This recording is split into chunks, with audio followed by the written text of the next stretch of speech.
चांद पर निकला नया सवेरा और उसी के साथ जाग गया चंद्रयान। अब शुरू होगा चंद्रयान 3 का मिशन 2.0।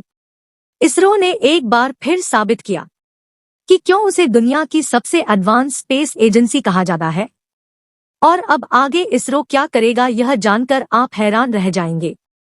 दोस्तों, जैसा कि प्लान किया गया था, हमारा चंद्रयान 3 यानी विक्रम लैंडर और प्रज्ञान रोवर चांद के दक्षिणी ध्रुव में नए दिन का सवेरा होते ही जग गए हैं और पूरी एनर्जी के साथ अपने काम पर लगाने के लिए तैयार है। लेकिन इसरो ने यह कारनामा आखिर किया कैसे?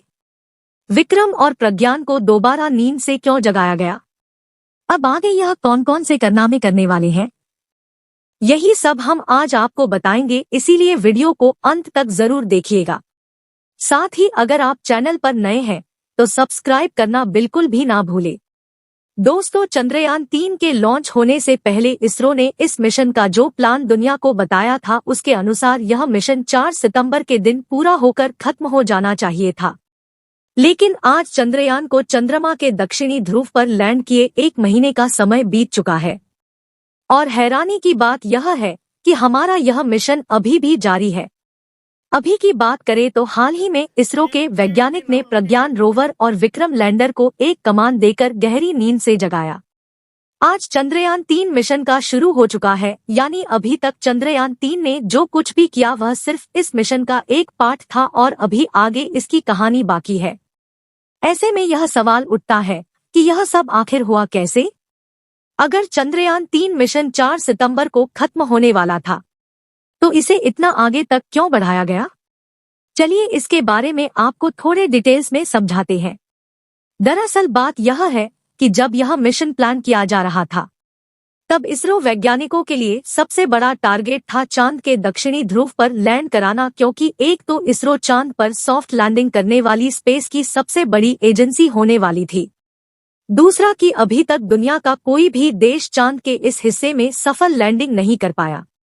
इसके अलावा 4 साल पहले चंद्रयान 2 मिशन के दौरान इसरो ऐसा करने में फेल हो गया था, जिसकी वजह से चंद्रयान 3 मिशन में सफल लैंडिंग करना न सिर्फ एक बड़ा चैलेंज बन गया था, बल्कि इसमें भारत की साख भी दांव पर लगी हुई थी। क्योंकि अगर इस बार भी इसरो चांद पर नहीं उतर पाता तो स्पेस एक्सप्लोरेशन के फील्ड में भारत का काफी नाम खराब होता। यानी कुल मिलाकर इस मिशन में चांद पर सिर्फ सॉफ्ट लैंडिंग करना ही भारत के लिए बहुत बड़ी अचीवमेंट होती। इसलिए इसरो का पूरा ध्यान इस सॉफ्ट लैंडिंग पर था, फिर चाहे लैंड होने के बाद मिशन कितने भी दिन चले। वैज्ञानिकों को उम्मीद भी नहीं थी कि 14 दिन रिसर्च के बाद भी विक्रम और प्रज्ञान दोनों एकदम सही सलामत है, जैसा कि उन्हें चांद पर पहले दिन भेजा गया था।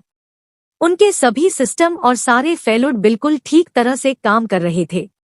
बटन दबाकर प्रज्ञान और विक्रम दोनों को नींद से जगा दिया गया। अब आप में से काफी लोग यह सोच रहे होंगे कि अगर प्रज्ञान और विक्रम दोनों स्लीप मोड में थे तो इसरो वैज्ञानिकों ने उन्हें कमांड कैसे दी?